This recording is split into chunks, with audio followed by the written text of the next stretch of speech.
विरोधी पूर्वतन विरोधी दल नेता प्रदीप्त कुमार नायक सदर विधायकों पाखे जे कि बर्तमान 2024 साधारण निर्वाचन में पुणी थे बीजेपी पार्टी पक्षर विधायक भाव में लड़ाई करने आसती पार्टी क्यों जो लोक सहित संपर्क थी पुनर्बार पार्टी विधायक प्रार्थी कर स्वागत बुझा बर्तमान जो मोदी सरकार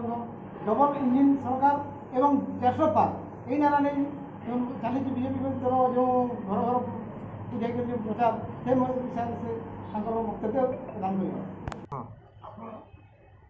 कर तथ्य और बर्तमान जो कलाहांडीर जो समस्या अच्छी आप केवल क्या कौटा लेकिन लोक पाखे उपस्थापन करेंगे अनेक केंद्र सरकार सब योजना नवीन बाबू मोर योजना ना परिवर्तन लोक ठकई भंडे शासन क्षमता से तार खुलासा आज महालिया चाउल 80 कोटी लोक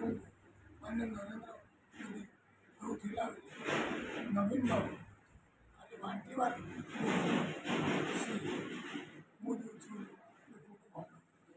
जहाँ भी हो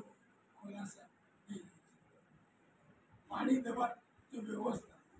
सब घर को नल हर घर जल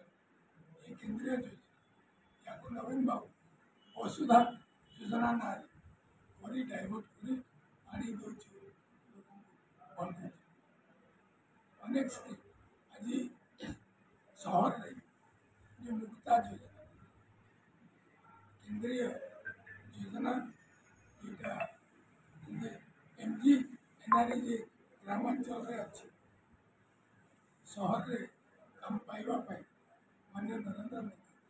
कोविड समय ये स्कीम आरंभ कर सहर काम पाँच अर्बान वेजेस ना अर्बान लोक काम पाइबा ना जो स्कीम तैयारी कर पठे नवीन बाबू ये मुक्ता योजना ना काम कर को आम खुलासा करूँ ये निर्वाचन मंडली भगवान दया लोक आशीर्वाद लोक भल पात कारण मु 4 थर जीति सारी पंचम थर लड़ुची पार्टी को आधार में मापी जना समस्त पार्टी जिते आवेदनकारी समस्त अधिक भोट ये पाइब मत प्रार्थी कर कारण मु लड़ुची जिते प्रतिद्वंदी कर समस्त अधिक पाई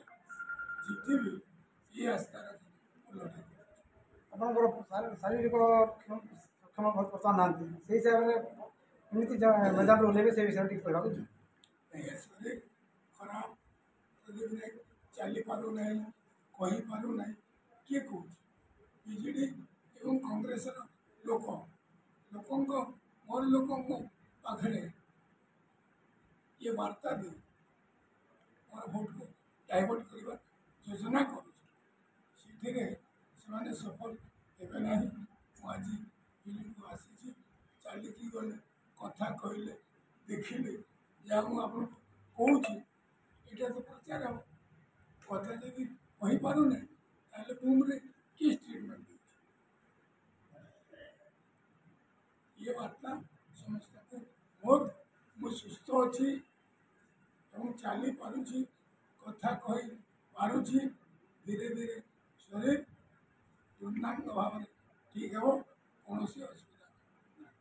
धन्यवाद।